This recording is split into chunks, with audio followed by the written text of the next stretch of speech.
Meta, Google, Microsoft came out with their earnings last week. Some of the things that they mentioned, specifically Meta and Microsoft, were that their engineers are now producing 30% of the code base using AI, which is nuts. There are more layoffs happening, and these are the big guys. AI is eating coding. Shopify is another one who is also going AI. They've seen 8% sales boost. Workday also is another one with layoffs, 8.5% of layoffs. Basically, AI is getting results for people, is bottom line. Why don't we show the people what we created? I think they're going to be really excited. It is mind-blowing. Get ready. This is hundreds of hours of work. It's probably something worth 10 figures, 11 figures.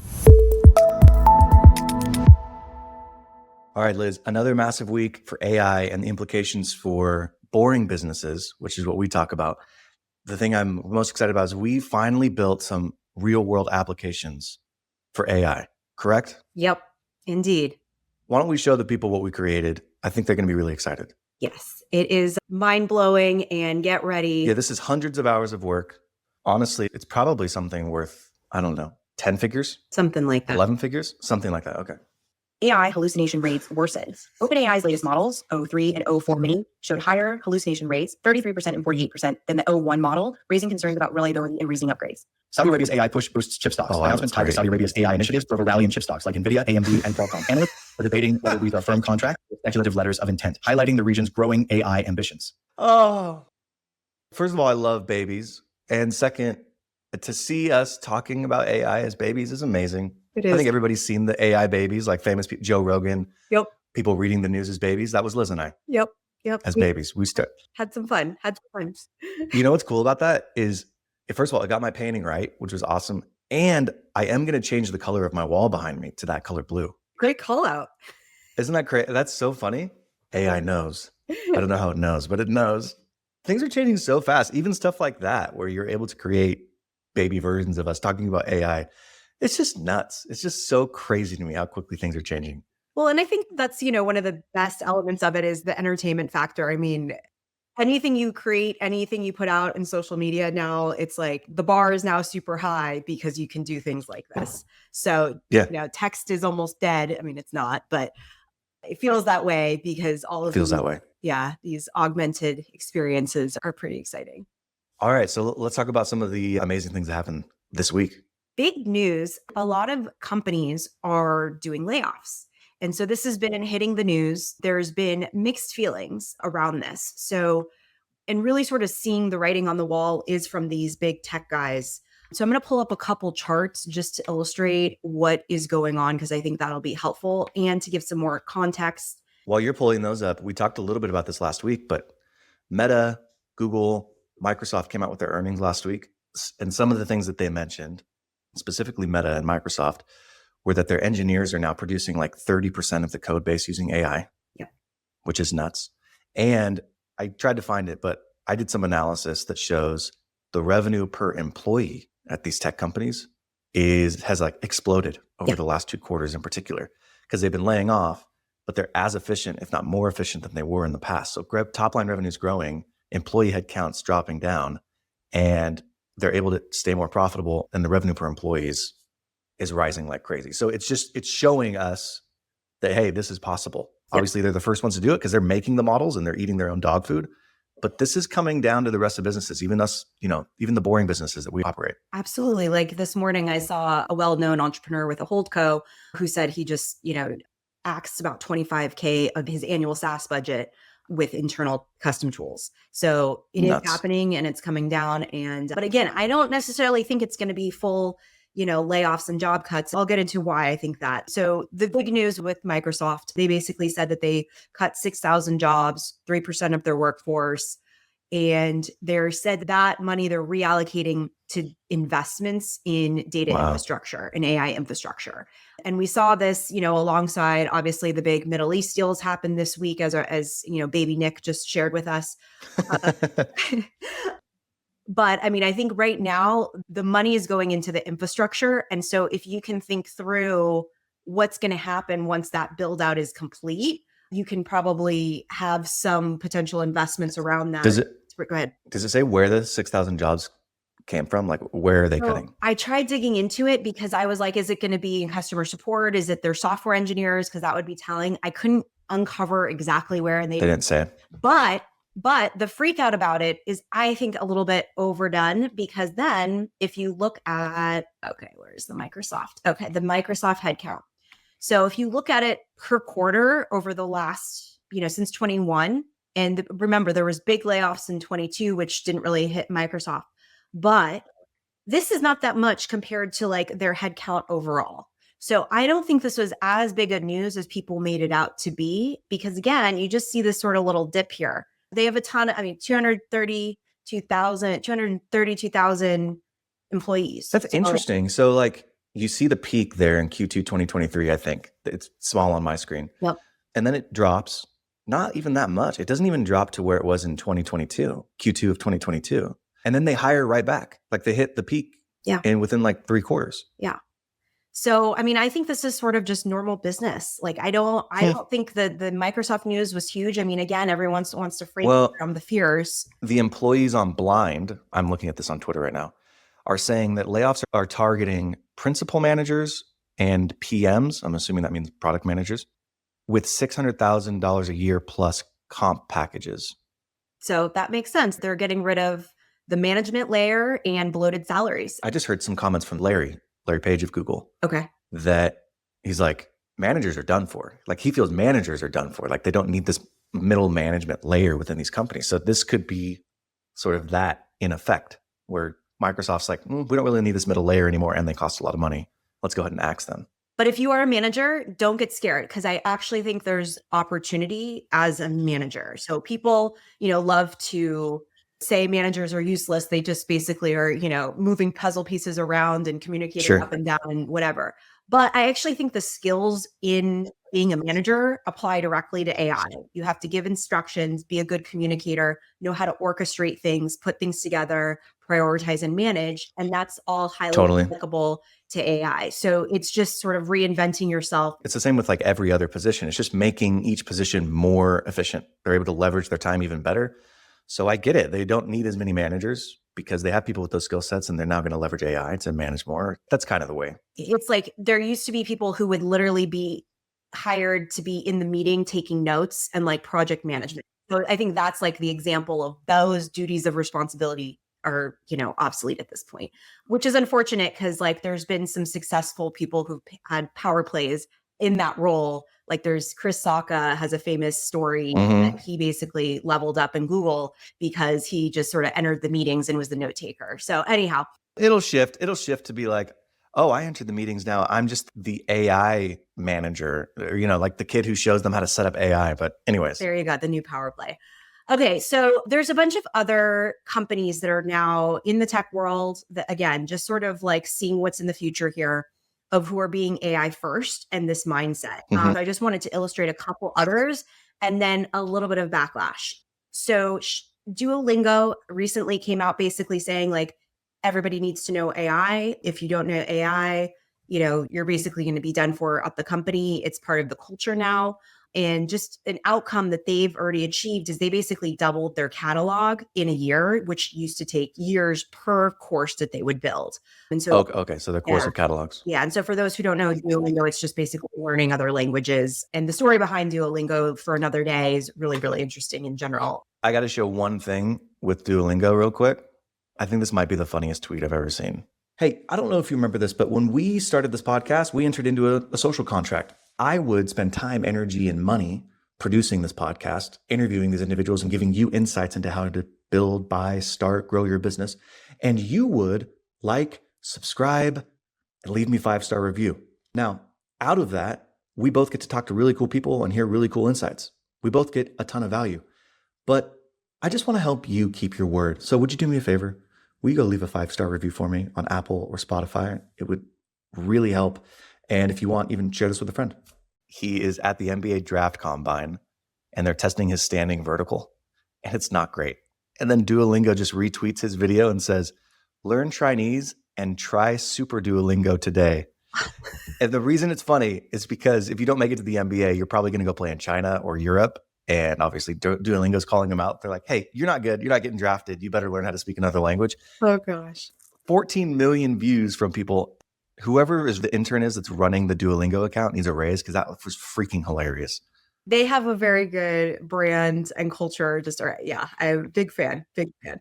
Again, So these are tech employees impacted by layoffs. yeah. So I just sort of want this year. So there are more layoffs happening, and these are the big guys. So just to give it again more context of what's going on, that there is a cut. Now, I don't know again if this is software engineers or whatnot, but it's, things are happening. And again, this is just writing on the wall of, AI is eating coding first, but it might just be the product managers, because now the people who know what they're doing don't need a manager type of thing. So unclear, unravel this data a bit, but this Panasonic? Yeah, I don't know what went on there. I have to dig a bit deeper, but yeah. That's a ton of tech layoffs. So Shopify is another one who is also going, AI first, and they've had slower headcount growth. They've basically seen some amazing results though, that they've been using it and seen like 8% sales boost. I think that's in their conversion rates or percent for just their e-commerce businesses. Basically, AI is getting results for people is the bottom line. Workday also was another one with layoffs, 8.5% of layoffs due to AI automation. Intuit said it had 10% of layoffs due to help for support tasks. CrowdStrike, which I don't know, they may have had for other reasons. That was the one that was responsible for that big security breach in their cybersecurity company. So, I mean, we're seeing this sort of across the tech sector, but there's a bit of a silver lining. Klarna was really the first on board with this. So Klarna is a payments company based out of Europe. They basically automated all of their customer support back about, I think it was only like a year ago even, and they just started rehiring. So that is good news for folks to know that humans still do matter and they need to have humans in the loop. And that ties into some other news. So I think what's interesting is this is all tech, right? It's like, oh, the tech industry, these are the layoffs. This is what happened to these people. If you're invested in the S&P or if you've got a retirement account, these companies matter to you because for whatever reason, you have broad exposure to them. But for most businesses that we know, like the sweaty, the boring SMBs, they might be looking at this and say like, okay, who cares? Right. The tech guys were fat and happy. They're making a ton of money. And now they get to join the rest of us with layoffs. You said this, I don't know, a couple of weeks ago where you were like, politics is downstream of culture and tech is upstream of culture. I look at this and I think, okay, if they're doing this now, this will happen to us down the road. And I don't mean that as a scary thing. I actually get excited about this because what I would say to anybody who's been playing with AI, Liz, you've been playing with AI and let's say you've eliminated some tasks or some work. Has the amount of time that you've been working reduced? 1,000%. Absolutely. Like orders of magnitude. The amount of time spent on this stuff. Oh, no, I'm still spending time doing things. I'm just doing it's probably increased. Yeah. For me, it has. Yeah. Like I'm doing more now from a time perspective than I ever have. I'm getting way more done. But I think that is what the unlock is going to be, is that we are going to be spending probably the same amount of time, if not more time. But now we're going to be able to do more with that. And so you as a small business owner, you're probably going to be able to eliminate or lay off certain positions that are no longer needed from the administrative side. But to Liz's point, there's this counterbalance that's happening now where it's like people want people. Yeah. Like you were saying the other week, deals used to get done on the golf course. Then they got done over Zoom. They're going to start being done on the golf courses again, right? Like human to human interaction, I think is going to become even more important. So I don't get scared at these layoffs anymore. I actually am like excited to see what's the human element that comes out of it stronger in the future. Absolutely. And I think, SMBs have a huge opportunity right now. I think they're best positioned to like go gangbusters because large companies have change management issues. You still have a ton of people. They still have, almost, half a 250,000 employees at Microsoft. Like to change that ship is hard. So if you as a small business can start taking advantage of these tools, you're much more nimble. You don't have to deal with as much change management. And not to say it's still, hard to deal with employees and that friction associated with it. But again, you can, as you were saying, Nick, do so much more with less and scale. All the things that were friction points and bottlenecks. Also with the layoffs is like, there's a lot of smart people now that are up for grabs. And if you need to build any of these tools, there's supply. And so they're not going to be as expensive as, you don't have to pay a, massive salary necessarily, but those people still need to work and do things. So having actually a lot of people out of work at these large tech companies is a good thing for the rest of us. So I totally agree. And if you're a smart business person and you're like, cool, I can eliminate the administrative tasks. 30 years ago, we were still faxing everything. Literally every company had a fax machine. We don't have fax machines anymore. We also don't have people who write the carbon copy for orders. It's all done online. All of those types of jobs that were done, that were manual, they're gone. But they didn't disappear. Those people just didn't go out of the workforce. They transitioned into new things. And I think that we're going to see people transition into the things that matter. exactly. The product Yep. and the customer. Right. Those are the two fundamental things in a business anyways. Those other things are all supportive functions. And so if you eliminate the need for people in the supportive roles, they can get to focusing on the product and the customer. And that's where you're going to see differentiation from companies that are doing this early. Absolutely. Absolutely. I mean, we did actually, I don't know if I did the demo here, but built out a little tool just to enhance customer experience where you could do remote lawn assessments or do a quote virtually and remote versus having to physically go on site. I mean, that is a huge accelerating factor in being able to close deals and being able to quote. That alone, I think, is huge leverage for small businesses. And you enhance the customer experience. Everybody's happy and everybody makes more money. So I love it. All right. So what did you have next? You said this was leading into the next thing you're excited about. quick news story, and then we'll actually get to some tangible demos. Hallucinations are a thing. So No. yeah. What? Wait a second. What is a hallucination, Liz? So basically AI does lie. It makes stuff up. So you probably have experienced it if you've spent any time with AI. The thing to understand is AI is not like 1 + 1 = 2. It is, okay, I see one, I see another one, the probability, and I see a plus sign. The probability that the answer is maybe 2 is high because I've looked at a bunch of other information saying that these patterns show up together. Yeah. So it's something called probabilistic. I can never say that word. We're dealing with probability versus, being deterministic. And so when you're dealing with that, probabilities are probabilities. You don't always get the outcome you're looking for. So that basically is what is behind the scenes when people talk about hallucinations and why those are showing up.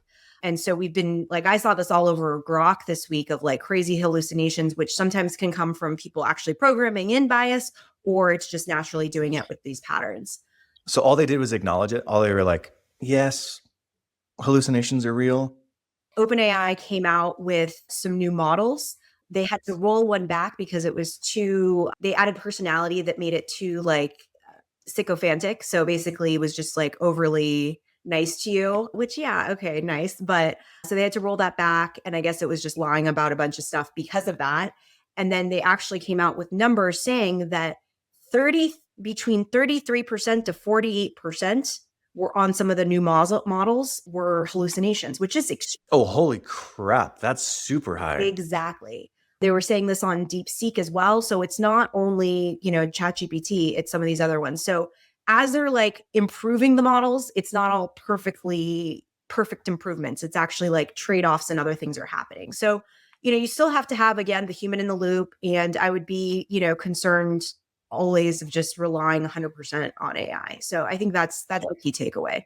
And with that, I wanted to demo here some custom GPTs. We'll give you a real world example as to some of the hallucinations and why custom GPTs are not a bigger thing, but I think it's an important thing to still be aware of and to build. I think I've said this a few times. A custom GPT is essentially just a prompt. If you hear the words custom GPT and you get kind of freaked out, don't get freaked out. The idea is that there are repetitive tasks that you do all of the time that you need help with. And so in order to get the model to help you with that repetitive task, you've got to give it the context and set it up so that it spits out the right answer. The custom GPTs are a way for you to create it so the prompt's already there, it's already baked, and then you can give it the problem set to get the answer much quicker. So that's effectively what we're talking about with custom GPTs.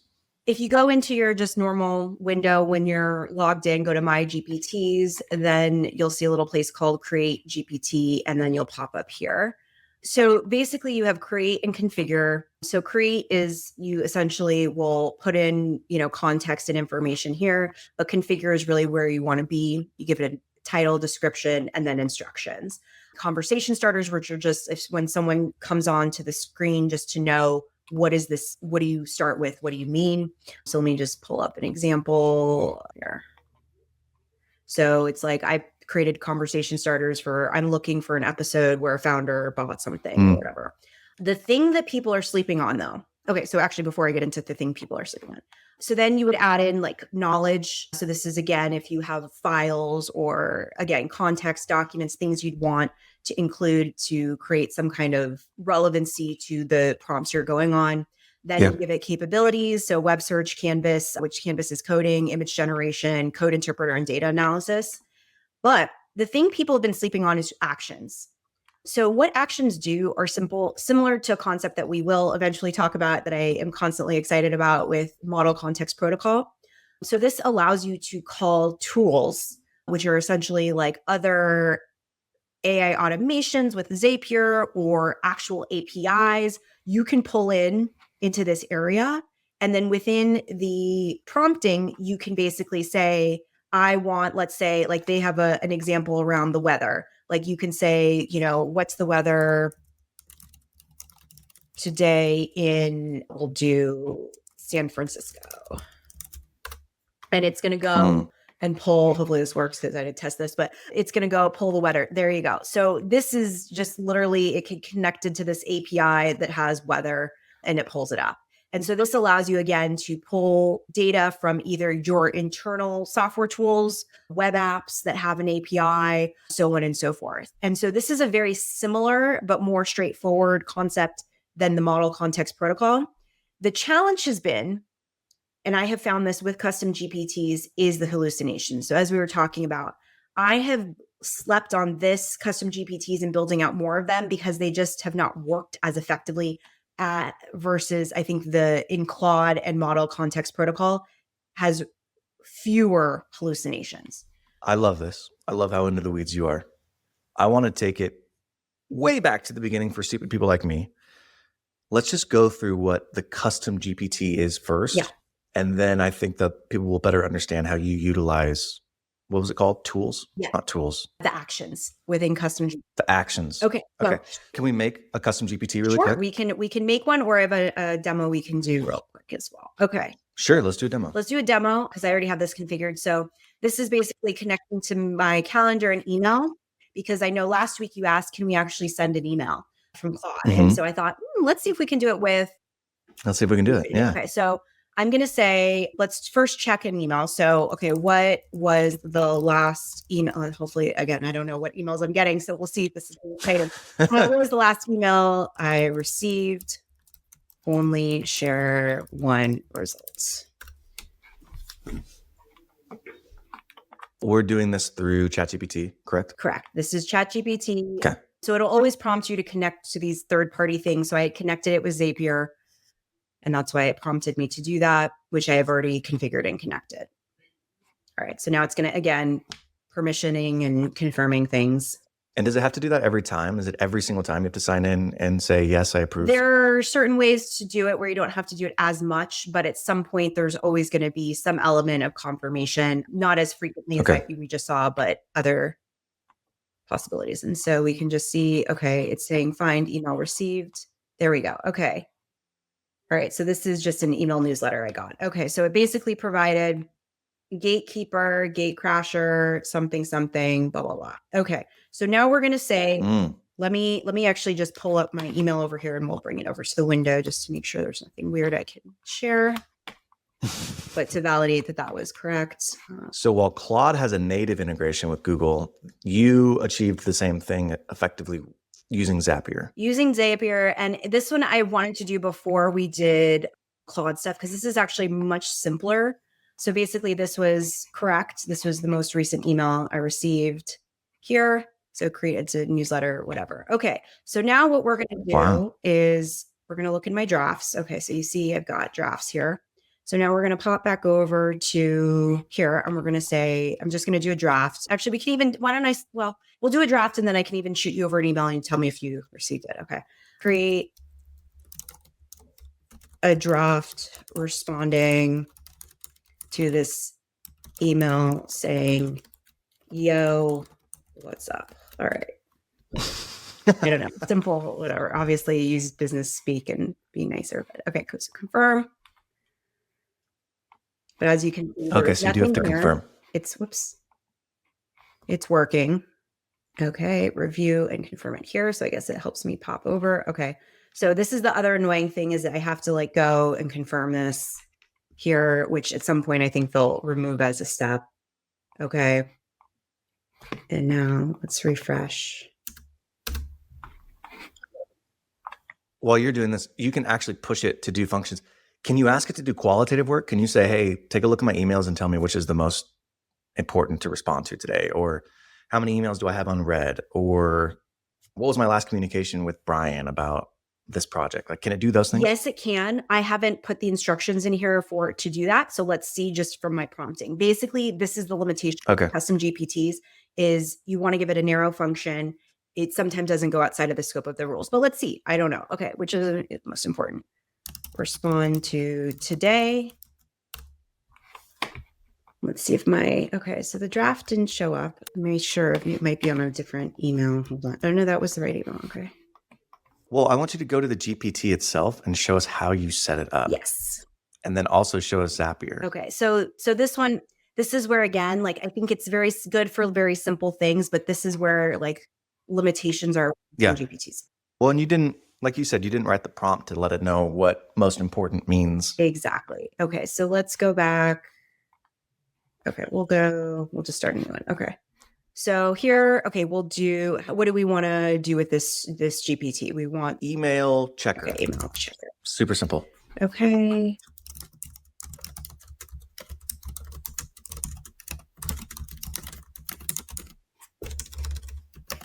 Okay, so we're going to find the most important. So I'm going to have ChatGPT write instructions for me for speed right now. Write instructions and for custom GPT to find the most important emails, have it exclude newsletters and other types of spam and only identify important ones. Let's see if it gives me instructions. You're creating the prompt to be able to upload it to the custom GPT. Yes. So I'll give it a second here to go. Okay. Okay. So I'd probably have to read through these and check these to make sure, but basically it's going through and hopefully we'll find ones. Conversation starters. This is again, when you get to that first screen, just to see like, what do I do when I get here? So find important emails. Okay. The knowledge, we could upload some files. Trying to think of what would be a good example here. Let me go back to my... Knowledge makes sense. How did you do the Zap? Like, show me how you did that. The Zap. Okay. So this is actually a pretty simple when it comes to Zapier. All the other ones, it gets more complicated. So first they have this area called authentication. When you're using Zapier, you don't need to worry about any of this. When you get more complicated, you'll have to put in OAuth, API keys. That's a long demo. We won't go into that for today. Then they have this area called schemas, which is where you're going to basically copy and paste code. So I say copy and paste, so don't get scared when you see code here.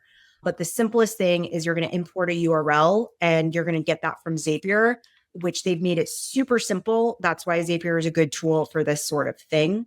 All right. Hopefully you liked that episode. And if you've made it this far, you're either really committed or you're stuck doing yard work and you can't actually skip on your phone. So while I have you, the show is growing, but I have a favor to ask of you. Will you please help me grow the show? I want to reach more people. There's a couple things that you can do. Like and subscribe is the simplest thing. Obviously, you want to get notifications for when the next episode is coming out. But if you go the next step, will you leave me a review? 5-star on Spotify or Apple.